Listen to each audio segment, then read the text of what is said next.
चलो देख लेते हैं मुगल एम्पायर को। ठीक है, चैप्टर 2 में सबसे पहले है foundation of the Mughal empire. Mughal empire का जो स्थापना हुआ, ठीक है ना, वो किस प्रकार से हुआ, उसका फाउंडेशन क्या था। तो कहता है कि the Mughal rule in different part of India, Indian सब कॉन्टिनेंट्स फ्रॉम 1526 टू 1857, 331 ईयर्स। कहता है कि मुगल जो शासक थे उन्होंने भारत के,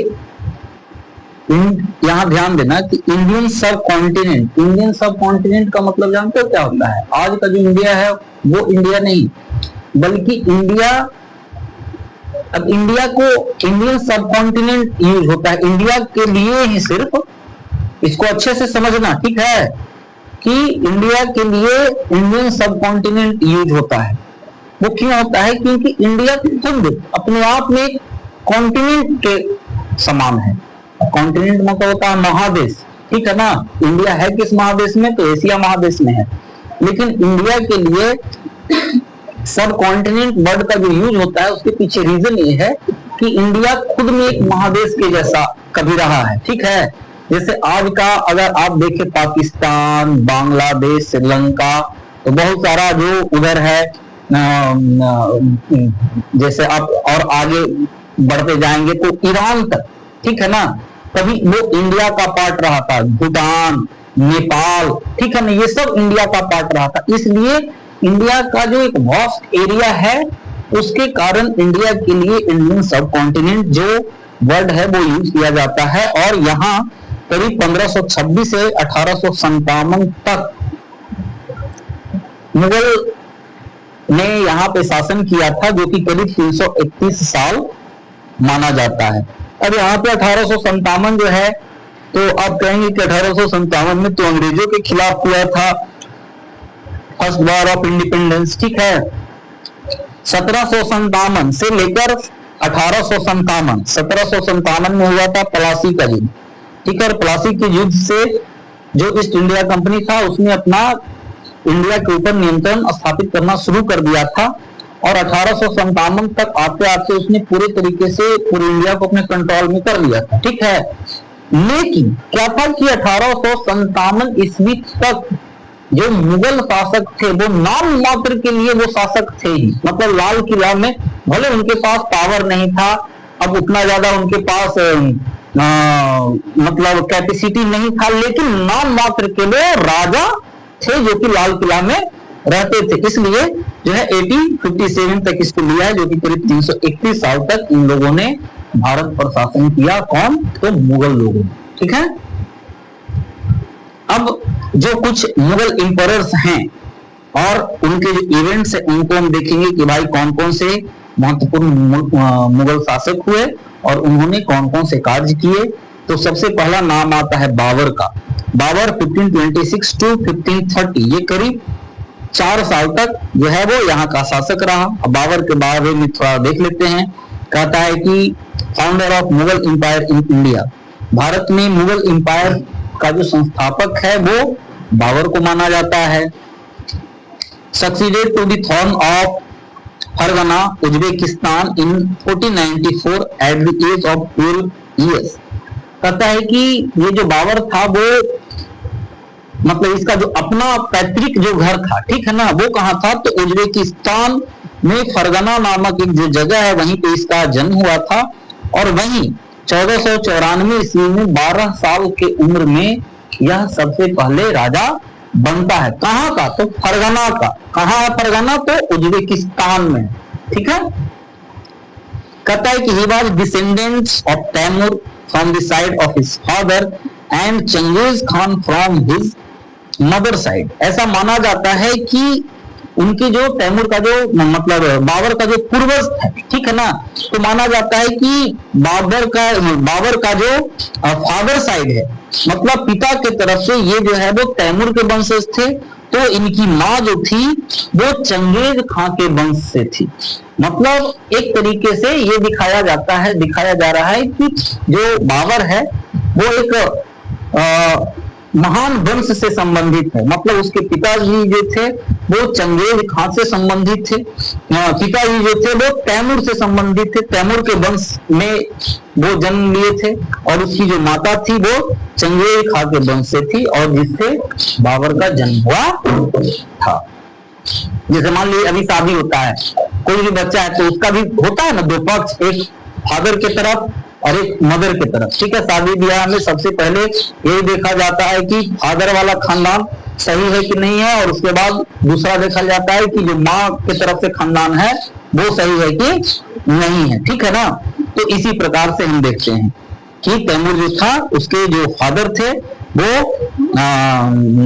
बाबर जो था उसके जो पिताजी थे वो तैमूर के वंश से संबंधित थे, और उसकी जो माँ थी वो चंगेज खान के वंश से संबंधित थी। कहता है कि Daulat Khan Lodi the powerful governor of Punjab invited Babur to invade India. अब ये बहुत सारा न्यूज चल रहा है कि बाबर को किसने बुलाया, कुछ का कहना है कि बाबर को राणा सांगा ने बुलाया था, ठीक है, कुछ कह रहे हैं कि नहीं बाबर को राणा सांगा ने नहीं बुलाया था, ठीक है। तो यहाँ देखिए स्पष्ट रूप से लिखा हुआ है कि दौलत खान लोधी, ये दौलत खान लोधी कौन था? तो ये दौलत खान लोधी जो था वो उस समय के जो शासक इब्राहिम लोधी था, उस इब्राहिम लोधी का ये चचेरा भाई था, और ये उस समय जो उत्तर पश्चिम सीमा प्रांत है, मतलब जो मुल्तान वाला एरिया है, वहां का ये गवर्नर हुआ करता था।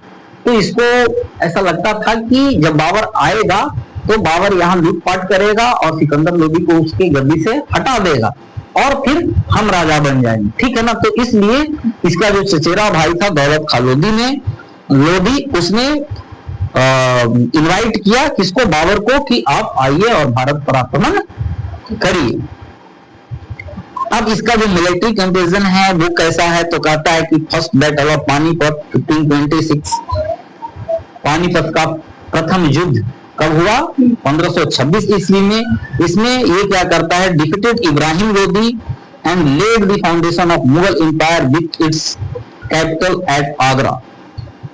पानीपत के प्रथम युद्ध में ये इब्राहिम लोधी को पराजित करता है, और इब्राहिम लोधी को पराजित करने के साथ ही ये मुगल एम्पायर का जो स्थापना है वो करता है, ठीक है।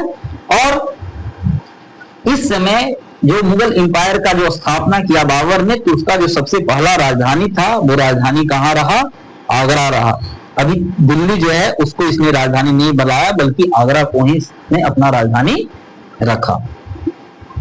इसके बाद ये एक और बैटल लड़ता है जिसको कहते हैं बैटल ऑफ खानवा, या खानवा भी कहते हैं। ये 1527 ईस्वी में लड़ा गया। इस बैटल में इसने डिफीट किया राणा सांगा को, जो कि राजपूत रूलर्स थे और राजपूत शासकों के और जो एलाइज था उनको हराने का काम किया। 1527 का जो खानवा का युद्ध हुआ उसमें। उसके बाद एक और बैटल इसने लड़ा, इस बैटल का नाम था बैटल ऑफ चंदेरी। ये बैटल ऑफ चंदेरी 1528 में हुआ, जिसमें डिफीटेड दी राजपूत रूलर मेदनी राय एक राजपूत रूलर्स थे, इसको बाबर ने पराजित किया। फिर बैटल हुआ battle of Ghaghra 1529, defeated Mahmud Lodi ये जो था वो सिकंदर लोधी का ही एक रिश्तेदार था, इसको भी इसने घाघरा के युद्ध में 1529 ईस्वी में पराजित किया। तो हमने देखा कि बाबर जो है वो आता है कहां से? तो ये आता है फरगना से, ठीक है। और फरगना से जब इंडिया आता है तो उसको इनवाइट कौन करता है? तो इनवाइट इसको करता है दौलत खान लोधी। इंडिया में आकर वो 4 युद्ध लड़ता है, और 4 युद्ध में जीत के बाद भारत में वह मुगल साम्राज्य की स्थापना करता है। अब इसके जो कुछ फेमस वर्क्स हैं वो है क्या? तो बाबरनामा और तुजुक ए बाबरी। ये बाबरनामा जो है, इसमें बाबर जो है वो बाबर का एक प्रकार से कह सकते हैं कि ये जीवनी, ठीक है ना।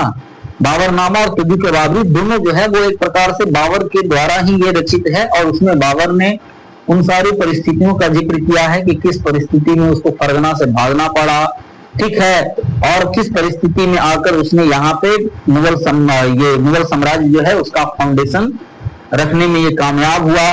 इसके साथ ही इसमें जो बाबर है वो कश्मीर अफगानिस्तान की तरफ जो पहाड़ी है या कश्मीर में जो प्राकृतिक सुंदरता है, ठीक है ना, उसका भी वर्णन करता है।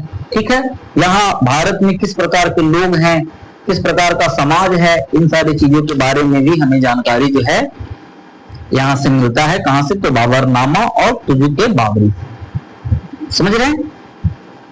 अब सेकंड जो राजा था वो कौन बना? हुमायूं। 1530 to 1556, 1530 में बाबर की मृत्यु हो जाती है और बाबर की मृत्यु के बाद उसका पुत्र हुमायूं जो है वो राजा बनता है 1530 ईस्वी में। कहता है कि came to power at the age of 22 year. जिस समय ये राजा बना था इसका उम्र मात्र 22 साल था। ठीक है, 22 साल की उम्र में ये राजा बना। कहता है कि divided Mughal territories with brothers according to father's bill. कहता है कि इसने जो मुगल टेरिटरीज था, अब बाबर का इच्छा था, ध्यान से इसको अच्छे से समझना, ठीक है, कि बाबर का इच्छा था कि भाई अगर हम मरे तो हमारे मरने के बाद जो हमारा साम्राज्य है उसका कोई एक वारिस ना हो, क्योंकि उसको लगता था कि अगर कोई एक ही राजा बनना चाहेगा तो मारा पीटी स्टार्ट हो जाएगा, मार काटा स्टार्ट हो जाएगा और हमारा बेटा खुद ही लड़के खत्म हो जाएगा। इसलिए इसका इच्छा था कि भाई अगर हम मर जाएं तो हमारा जो साम्राज्य है उसको जो भाई तुम लोग हो, ठीक है ना, उस सब में बांट दिया जाए। ठीक है, और हर लोग जो है वो अपना अपना क्षेत्र में शासन करे। तो अपने पिता की इच्छा के अकॉर्डिंग इसने क्या किया कि मुगल टेरिटरीज को इसने डिवाइड कर दिया। कहता है कि his succession was challenged by his brother Kamran, Hindal and Askari along with the Afghans. लेकिन फिर भी भाई राजा तो कोई एक ही रहेगा, ठीक है, अलग अलग प्रांत दे दिया गया लोग को कि ठीक है तुम वहां शासन देखो, तुम वहां देखो, तुम वहां देखो। लेकिन जब हुमायूं राजा बना तो इसके जो और 3 भाई थे, जो कि कामरान था एक, दूसरा हिंदाल और तीसरा अस्करी जो था, उसको बड़ा खराब लगा। उसको लगता था कि नहीं हम राजा बन गए। ठीक है, और इसके साथ साथ जो अफगान लोगों को पराजित करके बाबर ने मुगल साम्राज्य की स्थापना की थी, तो अफगान जो लोग थे वो भी इस ताक में थे कि कैसे ये कमजोर होकर फिर से इन मुगलों को हराकर या इन मुगलों को पराजित करके फिर से अफगान राज्य की स्थापना की जाए। ठीक है, तो एक प्रकार से कह सकते हैं कि ये हुमायूं जो था, जैसे ही ये सिंहासन पर बैठा तो इसके कई एक शत्रु जो थे वो इसको घेरे हुए। समझ रहे हैं बात को? कहता है कि initially lost his entire state to Sher Shah Suri but regaining it after 15 years. Starting में इतना गहराई से हम नहीं चलेंगे क्योंकि आपके लिए भी उतना ज्यादा वो गहराई जरूरी नहीं है। ठीक है, लेकिन बस इसको इतना समझ लेते हैं कि स्टार्टिंग जो 15 साल था, ठीक है ना, शुरुआत में क्या करता है कि शुरुआत में शेर शाह सूरी से इसका युद्ध होता है और शेर शाह सूरी हुमायूं को पराजित कर देता है और हुमायूं को भारत छोड़कर भागना पड़ता है। उसमें कन्नौज और चौसा का युद्ध होता है। चौसा के युद्ध में हुमायूं जो है वो पराजित हो जाता है शेर शाह सूरी से। ये शेर शाह सूरी कौन था? तो ये शेर शाह सूरी जो था वो यही अफगान था। ठीक है, तो इससे ये पराजित हो जाता है, लेकिन बाद में फिर ये अपने साम्राज्य को पुनः स्थापित करने में सफल होता है 15 साल तक। लेकिन इसको जो है एक प्रकार से निर्वासन का जिंदगी जीना पड़ता है। मतलब 15 साल ये भाग के कहाँ रहता है? तो ईरान में जाके ये शरण लेके रहता है 15 साल, और वहीं उधर ही अकबर का भी जन्म होता है। ठीक है, तो इस प्रकार से फिर ये अपने आप को रीगेन करता है। इसके समय में कौन सा बैटल हुआ? तो देखिए पहला बैटल हुआ चौसा 1539 में। कहता है डिक्टेड बाय शेर शाह सूरी। इसमें शेर शाह सूरी जो है वो हुमायूं को पराजित कर देता है। और दूसरा युद्ध हुआ कन्नौज का, जो कि 1540 में हुआ, डिक्टेड बाय शेर शाह सूरी। मतलब चौसा के युद्ध में और कन्नौज के युद्ध में, दोनों जो युद्ध हुआ उस युद्ध में शेर शाह सूरी को पराजित कर दिया जाता है। शेर शाह सूरी पराजित कर देता है किसको? तो बाबर को, और बाबर को अपना देश छोड़कर भागना पड़ता है और जाके ईरान में शरण लेना पड़ता है।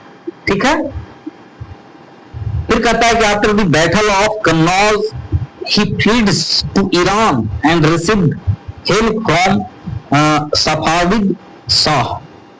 जब ये कन्नौज के युद्ध में हार जाता है तो यहाँ से ये भाग जाता है। भाग के कहाँ चला जाता है? तो ईरान चला जाता है, जहाँ ईरान के जो सफाविद शाह हैं, ईरान के जो शासक थे उस समय, ठीक है, वो इसको अपने यहाँ शरण देते यानी कि ठीक है भैया, तुम जितना दिन चाहो हमारे पास रहो।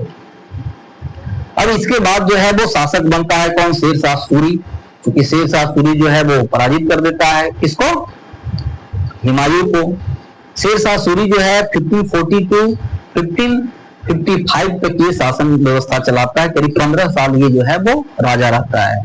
कहता है कि he was son of Hasan Khan, the jagirdar of Sasaram in Bihar. उस समय बिहार के सासाराम के जो एक जागीरदार हुआ करते थे हसन खान, उनका ये पुत्र था जिसका नाम था कौन? शेर खान। ठीक है। कहता है कि फाउंडेड दी सूर इंपायर, और इसी ने सूर इंपायर की स्थापना की थी। He received the title of Sher Khan for his bravery by the Afghan rulers Bahar Khan. कहता है कि जो जैसे इसके जो पिताजी थे वो एक प्रकार से छोटे मोटे जागीरदार थे, ठीक है ना। तो छोटे मोटे जब ये जागीरदार थे तो उस समय जो यहाँ के जो शासक था, बिहार का जो शासक था बहार खान, तो उसके अंडर ये काम करते थे। और जब पिताजी काम करते थे तो कभी कभी इसको भी मौका मिलता था, ये भी साथ में जाता था। और एक बार शेरशाह जो सूरी है उसने, चूंकि इसका पहला नाम था क्या? तो शेर खान नाम था। ठीक है। तो इसको शेर खान का नाम जो मिला, ठीक है ना, वो शेर खान का नाम मिला। यही बहार खान ने इसको शेर खान का नाम दिया, क्योंकि ऐसा माना जाता है कि एक बार इसने मतलब शेर को, ठीक है, अपने तलवार से शेर को एक ही बार में शेर को 2 भाग कर दिया था। ठीक है। इसलिए खुश होकर उसने इसका नाम जो है वो शेर खान कर दिया। कहता है कि with help of Bairam Khan Humayun defeated Sikandar Shah Suri, battle of Sirhind 1555 and re-established Mughal empire in India. अब ये शेरशाह सूरी जो है वो 1555 ईस्वी तक शासन करता है। उसके बाद फिर बहुत सारे छोटे मोटे जो शासक हैं वो शासन करते हैं, लेकिन ये सारे जो शासक हैं वो उतना ज्यादा काबिल नहीं होते हैं। इसलिए बैरम खां की मदद से हुमायूं, जो कि कहाँ ईरान में निर्वासन का जिंदगी जी रहा था, वो फिर आता है। और उस समय का जो शासक है सिकंदर शाह सूरी, उसको सरहिंद के युद्ध में पराजित किया जाता है 1555 ईस्वी में, और फिर से मुगल एम्पायर की स्थापना की जाती है। अब देख लेते हैं अकबर, जो कि 1556 टू 1605 तक ये शासन रहा। एक बहुत लंबा समय तक शासन रहा। कहता है कि greatest of all Mughal rulers, जितने भी मुगल रूलर हुए उसमें इसको सबसे महान शासक माना जाता है। Become the empire at the age of 13 years in 1556, 1556 ईस्वी में 13 वर्ष की उम्र में यह जो है वो शासक बनता है, एम्पायर बनता है, राजा बनता है। अकबर प्रोक्लेम्ड न्यू रिलीजन्स दीन इलाही, और अकबर ने एक नए धर्म की स्थापना की जिस धर्म को दीन इलाही के नाम से जाना जाता है। इसके जो कुछ नोटेबल मिलिट्री कंपेरिजन्स हैं उसको देख लेते हैं। तो सेकंड बैटल ऑफ पानीपत जो कि 1556 में हुआ, इसमें डिप्यूटेड जनरल्स ऑफ सूर डायनेस्टी हेमू, सूर डायनेस्टी का जो मेन जनरल था, मतलब जो मेन जनरल करने का मतलब कि मेन सेनापति था हेमू, उसको पराजित किया जाता है 1556 ईस्वी में सेकंड बैटल ऑफ पानीपत में। फिर है बैटल ऑफ सारंगपुर मालवा जो कि 1560 में होता है। इसमें क्या होता है कि तो डिफीटेड दी अफगान रूलर्स बाज बहादुर एंड कंक्यूड मालवा। इसमें बाज बहादुर जो है एक अफगान रूलर से उसको पराजित किया जाता है और मालवा पर अधिकार कर लिया जाता है। फिर होता है बैटल ऑफ हल्दी घाटी जो कि 1576 में होता है। इसमें defeated Maharana Pratap and conquered Rajputana. Foundation of new capitals Fatehpur Sikri was laid after this battle. Battle of Panipat जो कि 1576 में होता है। इसमें जो महाराणा प्रताप हैं, ठीक है ना, जो कि राजपूत शासक है, उनको पराजित किया जाता है और उनका जो साम्राज्य है राजपुताना है उसको जीता जाता है। इसके साथ ही जो नया राजधानी है फतेहपुर सीकरी उसकी भी स्थापना की जाती है। तो ये सारा कार्य जो है वो अकबर के काल में होता है। अकबर के काल में जो कुछ पॉलिसीज थे तो कहता है कि division of empires into provinces called subah headed by a subedar Akbar ने क्या किया कि अपने पूरे एम्पायर को प्रोविंसेस में डिवाइड कर दिया, अलग अलग प्रोविंस बना दिया। जैसे मान लीजिए कि इंडिया कंट्री है तो इंडिया कई एक राज्य में डिवाइडेड है, वैसे ही अकबर का जो साम्राज्य था उसको कई एक प्रोविंसेस में डिवाइड कर दिया गया और उस प्रोविंसेस को सूबा कहा जाता था और सूबा का जो सबसे प्रमुख अधिकारी था उसे सूबेदार कहा जाता था। समझ रहे हैं बात को? फिर कहता है कि प्रमोटेड सुलह ए कुल की नीति को इसने प्रमोट किया। ये सुलह ए कुल की नीति क्या था कि no discrimination between different religion, मतलब धर्म के आधार पर डिस्क्रिमिनेशन ना हो। एंड दीन इलाही, और दीन इलाही की स्थापना की है। दीन इलाही क्या था? तो एलिमेंट्स फ्रॉम डिफरेंट रिलीजन। इस दीन इलाही में अकबर ने क्या किया कि प्रत्येक धर्म का जो भी कुछ अच्छा अच्छा चीज था उसको निकाला और निकाल कर उसको एक नया धर्म जो है उसको नाम दे दिया। जैसे हिंदू धर्म का कोई अच्छा 4 चीज है उसको निकाल लिया गया, मुस्लिम धर्म का कोई 4 चीज अच्छा निकाल लिया गया, सिख धर्म का कोई 4 चीज अच्छा निकाल लिया गया, ईसाई का निकाल लिया गया, पारसी का निकाल लिया गया और उन सारे चीजों को एक नया जगह को उसको संकलित किया गया और वो एक नया धर्म के रूप में प्रकाश में आया जिसको दीन इलाही के नाम से जानते हैं। कहता है कि introduction of land revenue system, जब्ती दहसाला नाम का जो रेवेन्यू सिस्टम है, ठीक है ना, उसको इसने इंट्रोड्यूस किया। फिर है introduction of military and administrative system, military और जो एडमिनिस्ट्रेटिव सिस्टम है उसको भी इंट्रोड्यूस किया। जैसे है क्या? तो mansabdari and land management and revenue collection system, जिसको जागीरदारी कहते हैं। मतलब मिलिट्री और एडमिनिस्ट्रेटिव जो सिस्टम है उसको मनसबदारी और management and revenue collection system जो है वो उसको जागीरदारी कहते हैं। तो एक प्रकार से मनसबदारी और जो जागीरदारी प्रथा है उसको भी शुरू करने का कार्य अकबर ने किया। फिर कहता है कि evolution of pilgrimage tax 1563 and jizya tax 1564। हमने देखा कि जो अधिकतर जो कट्टर मुस्लिम शासक थे वो हिंदुओं पे लगाते थे क्या? तो तीर्थ यात्रा कर, ठीक है। पिलग्रिमेज टैक्स क्या? तो तीर्थ यात्रा कर, मतलब अगर आपको तीर्थ करना है, ठीक है, घूमना है, काशी, वृंदावन, मथुरा अगर घूमना है तो तुमको सर राजा को टैक्स देना पड़ेगा, पहले पैसा देना पड़ेगा, ठीक है, तभी तुम घूम सकता है। तो ये जो टैक्स था पिलग्रिमेज टैक्स, उसको अकबर ने 1563 ईस्वी में खत्म कर दिया। कहा कि नहीं, इस प्रकार का टैक्स जो है वो हिंदुओं पर नहीं लगेगा। इसके साथ साथ जजिया टैक्स के बारे में हमने आप लोगों को बताया है, पिछली क्लास में बताया है जजिया टैक्स क्या होता था। उस जजिया टैक्स को भी 1564 में खत्म कर दिया गया। ये कहता है कि फाउंडेड इबादत खाना हाउस ऑफ वर्शिप इन 1575 और 1575 ईस्वी में इसने एक इबादत खाना की स्थापना की। ये जो इबादत खाना था, ये इबादत खाना में क्या होता था? तो इबादत खाना में अकबर ने क्या किया कि प्रारंभ में इसमें मुस्लिम धर्म के जो विद्वान लोग थे उनको बुलाया और धर्म पे चर्चा करता था।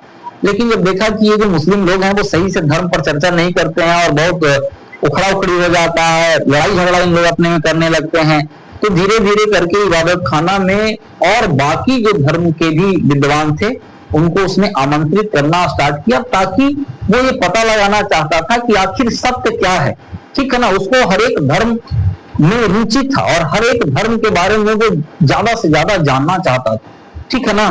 तो इसलिए उसने इबादत खाना की ये स्थापना करवाई 1575 में। अब है, कहता है कि फेमस इसके जो वर्क्स हैं वो क्या है? तो कहता है कि Akbarnama and Ain Akbari by his court historian Abu Fazl जो कि उसके दरबारी इतिहासकार थे, उसके द्वारा अकबरनामा और आईने अकबरी जो है उसको लिखा। चलो अब देख लेते हैं। कहता है कि अकबर के दरबार में 9 ज्वेल्स थे जिनको नवरत्न भी कहा जाता है, जो कि अकबर के कोर्ट में रहते थे। उनका क्या क्या नाम है? तो उनका नाम जो है उसको देख लेते हैं, ठीक है। पहला है अब्दुल रहीम। ये अब्दुल रहीम कौन थे? तो कहता है कि गॉट द टाइटल ऑफ खाने खाना बाय अकबर, अकबर ने इनको खाने खाना की उपाधि दी थी। He was a celebrated Hindu scholar. कहता है कि ये एक बहुत विद्वान हिंदू स्कॉलर थे, विद्वान थे। ही translated Baburnama into Persian language, और इन्होंने बाबरनामा को पर्शियन भाषा में अनुवादित करने का कार्य किया। फिर है अबू फजल। तो अबू फजल कौन था? तो he was known for the authorships of Akbarnama and Ain Akbari. Akbarnama और आईने अकबरी, जो कि अकबर के शासनकाल के बारे में हमें जानकारी देता है, उसके ये लेखक थे अबू फजल। फिर बीरबल, जो कि फेमस कैरेक्टर है, जिसके बारे में जो बच्चा है वो अकबर बीरबल की कहानियां भी सुनता है, ठीक है ना। तो ये बीरबल भी अकबर के दरबार में ही थे। ये कौन थे? तो कहता है कि फॉरेन मिनिस्टर ऑफ अकबर, ये अकबर के विदेश मंत्री थे। ओरिजिनल नेम वाज महेश दास, जिनका ओरिजिनल नाम जो था वो महेश दास था। He was the only Hindu followed दीन इलाही, ये सिर्फ एकमात्र हिंदू थे जो कि अकबर का जो दीन इलाही धर्म था उसको ये फॉलो करते थे। फिर फैजी कहता है कि he was a poet who is credited with the translations of Lilavati into Persian। कहता है कि फैजी जो है ये कवि था, और लीलावती नामक जो उपन्यास है, कहानी है, ठीक है ना, इसने पर्शियन लैंग्वेज में इसको ट्रांसलेट किया था। फिर है हमीम हुसैन हुमान, ठीक है ना, ये है। कहता है कि he was the chief of royal school, पाठशाला, पाठशाला जो था रॉयल स्कूल, उसका ये चीफ हुआ करता था, ठीक है ना।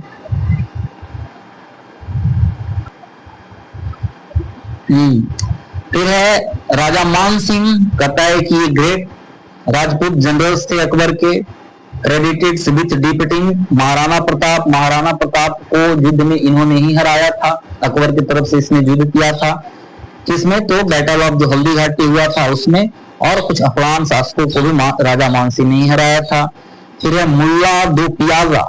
मुल्ला दो पियाजा जो था वो एक सूफी था, ठीक है ना। Sheikh Mubarak was the brain behind Akbar Mazhar. Akbar ने जो मजहर की स्थापना की थी, तो उसके पीछे जो ब्रेन था, दिमाग था, वो इसी सूफी का था, ठीक है ना, शेख मुबारक का, ठीक है। फिर है तानसेन। तो तानसेन कहता है कि ही वाज नोन एज संगीत सम्राट, जिसको संगीत सम्राट के नाम से भी जाना जाता है। He was a court singer of Akbar, जो कि अकबर के दरबारी संगीतज्ञ थे। फिर है टोडरमल, अकबर फाइनेंस मिनिस्टर, जो कि अकबर का फाइनेंस मिनिस्टर मतलब वित्त मंत्री के रूप में कार्य जो है ये कर रहे, ठीक है। अब देखिए, अब जहांगीर को देख लेते हैं। तो जहांगीर 1605 to 1627 तक है, also known as Salim. Jahangir को सलीम के नाम से भी जाना जाता है। He established Zanjir e Adl chain of justice at Agra fort. Agra के फोर्ट में इसने जंजीर ए अवल जो है उसको स्थापित किया था, कि मान लीजिए कि कोई व्यक्ति जो है वो आकर उस जंजीर को वो ये कर सकता है। जंजीर था, उसमें एक घंटी लगा हुआ होता था, आकर कोई भी जो है राजा से न्याय के लिए वो घंटी बजा सकता था, ठीक है। और राजा जो है आकर डायरेक्ट उस पर, मतलब उसका जो भी समस्या होता था उस पर वो सुनवाई करता था। कहता है कि इन 1611 Jahangir married Mehrunnisa, widow of Sher Afghans. Later on she was given the title of Nur Jahan. 1611 ईस्वी में जहांगीर ने मेहरुनिसा नाम की एक विधवा, जो कि शेर अफगान की विधवा थी, उससे इसने शादी कर लिया, और शादी करने के बाद उसका नाम जो है उसको नूरजहां कर दिया। कहता है कि गुरु अर्जुन देव, जो कि 5वें सिख गुरु थे, बाद executed on the order of Jahangir. Jahangir के ऑर्डर पर ही जो 5वें सिख गुरु थे गुरु अर्जुन देव, उनको मौत के घाट उतार दिया गया। British envoy Thomas Roe was sent by the East India Company to the court of Jahangir in 1650। 1615 ईस्वी में जहांगीर के कोर्ट में जो ब्रिटिश, एक प्रकार से कह सकते हैं कि ब्रिटिश के द्वारा भेजे गए एक संदेश वाहक टाइप का, ठीक है ना, तो जिनका नाम थॉमस रो था, वो जो है वो जहांगीर के दरबार में 1615 ईस्वी में आए थे ईस्ट इंडिया कंपनी की तरफ से। फिर कहता है कि conquered Ahmednagar in 1670 under the leadership of prince Khurram Shah Jahan. Shah Jahan जिसका बचपन का नाम जो था वो खुर्रम था, उस समय वो प्रिंस था, मतलब राजकुमार था। तो उसके लीडरशिप में 1617 ईस्वी में अहमदनगर की विजय भी जहांगीर के शासनकाल में हुई। फिर कहता है कि ऑटोबायोग्राफी इसका क्या है, तो तुजुक ए जहांगीरी और जहांगीर नामा, ये जो है वो एक प्रकार से अकबर का, ये जहांगीर का ऑटोबायोग्राफी है, जिससे हमें जहांगीर के शासनकाल के बारे में जानकारी मिलती है। कहता है अब है शाहजहां, जो कि 1627 to 1658 तक वो शासक रहा। कहता है कि peak of architectures and cultural glory, Shah Jahan के शासन काल में जो आर्किटेक्चरल और कल्चरल ग्लोरी है वो सबसे उच्चतम चोटी पे था।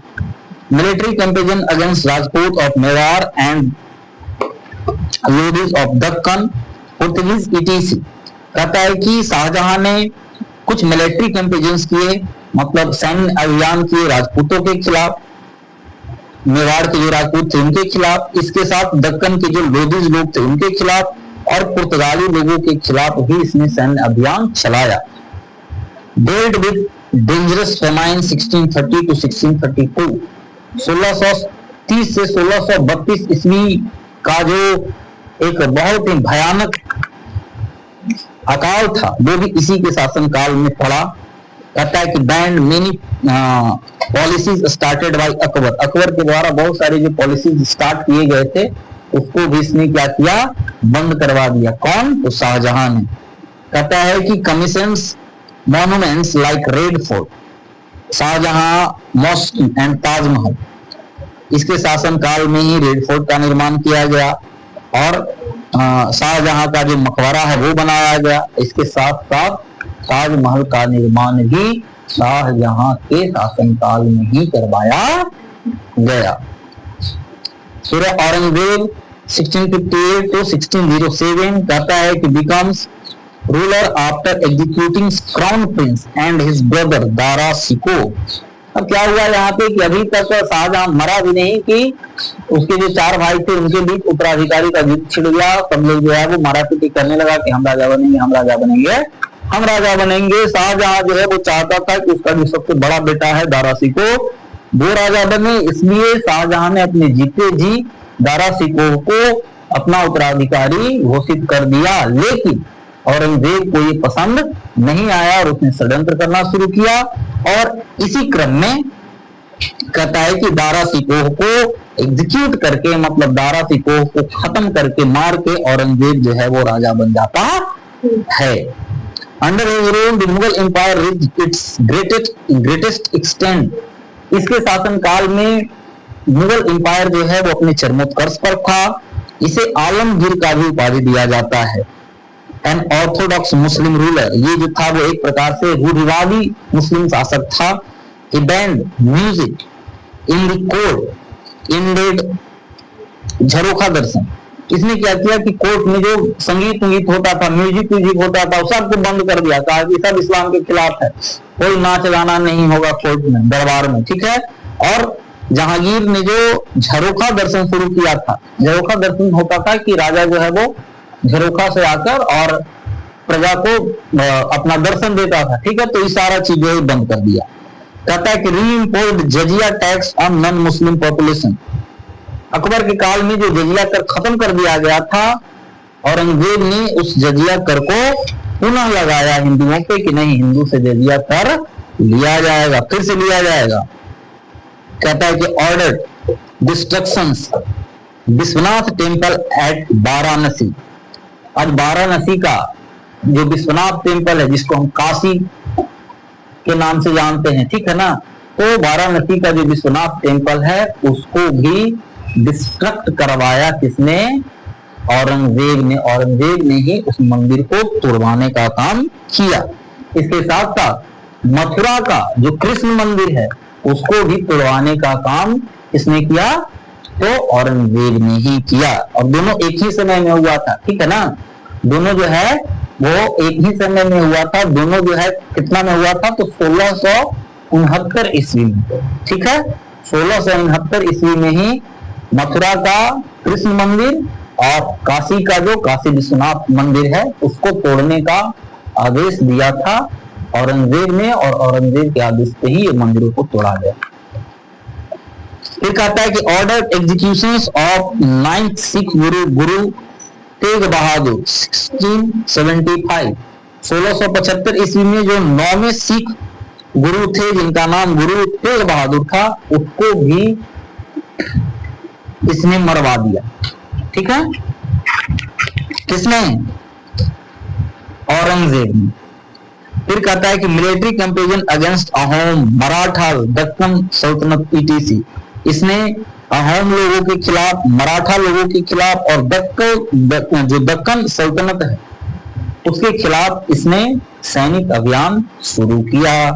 अब यहाँ है declination of Mughal empire. Mughal empire का डिक्लाइनेशन कैसे हुआ तो इसको देख लेते हैं। कहता है कि decline of the Mughal empire started after the death of Aurangzeb in 1707। 1707 ईस्वी में औरंगजेब की मृत्यु के साथ ही मुगल एम्पायर का पतन शुरू हो गया। The various reasons for the declines are as follow. और मुगल साम्राज्य के पतन के जो बहुत सारे कारण थे, जिसमें से कुछ मुख्य कारण जो हैं वो नीचे दिए गए हैं। फर्स्ट कहता है कि weak rulers after Aurangzeb such as Bahadur Shah first, Jahandar Shah, Farrukhsiyar, Ahmad Shah ETC and their poor administrative skill. कहता है कि औरंगजेब की मृत्यु के बाद जितने भी शासक बने वो सारे के सारे जो शासक थे वो कमजोर थे, जैसे बहादुर शाह फर्स्ट, जहांदारा शाह, फर्रुखसियर, अहमद शाह, ये सारे के सारे कमजोर शासक थे। और जब ये शासक कमजोर थे तो जो इनका एडमिनिस्ट्रेटिव स्किल था वो बहुत कमजोर था, जो कि इतना लंबा चौड़ा मुगल साम्राज्य को ज्यादा दिन तक बचाकर नहीं रख पाया और मुगल साम्राज्य का डिक्लाइनेशन हो गया। फिर कहता है कि arrival of east India company and battle of Buxar 1764 in which Mughal emperor Shah Alam second was defeated by British forces. इस समय तक ईस्ट इंडिया कंपनी जो है उसका अराइवल हो गया था भारत में, और 1764 ईस्वी में बैटल ऑफ बक्सर हुआ। और इस बैटल ऑफ बक्सर में जो मुगल एम्परर थे शाह आलम सेकंड, उन्हें ब्रिटिश ईस्ट इंडिया कंपनी के द्वारा हरा दिया गया। तो भाई ब्रिटिश ईस्ट इंडिया कंपनी, एक छोटा सा कंपनी जब राजा को हरा दिया, ठीक है ना, तो इससे अब ये पूरा निश्चित हो गया कि राजा के पास अब कोई ताकत उकत बचा नहीं है, अब ये कमजोर हो गया है। और इसका देखा देखी और भी जो छोटे छोटे बहुत सारे राज्य थे वो अपने आप को मुगल साम्राज्य से हटाने लगे, मतलब आजाद घोषित करने लगे। फिर कहता है कि राइज ऑफ रीजनल एस्पिरेशंस, वही इससे क्या हुआ कि जो रीजनल एस्पिरेशंस थे, अलग अलग जो रीजनल रूलर्स थे वो अपने आप को मुगल साम्राज्य से स्वतंत्र करने लगे। जैसे जाट लोग जो थे उन्होंने कहा कि भैया अब जो है मुगल के हम अंडर में नहीं, हमारा अपना साम्राज्य है। वैसे ही सिख लोगों ने अपने आप को मुगल से अलग कर दिया, और वैसे ही मराठा, तो सिख, मराठा और जाट जो कि रीजनल एस्पिरेंट्स थे, इनका उदय हुआ और इसने मुगल साम्राज्य को अपने शासक के रूप में मानने से इनकार कर दिया और खुद का एक स्वतंत्र राज्य की स्थापना करने का प्रयास किया और कार्य किया। और एक प्रकार से कह सकते हैं कि इन सारे कारणों के कारण मुगल साम्राज्य का पतन हो गया।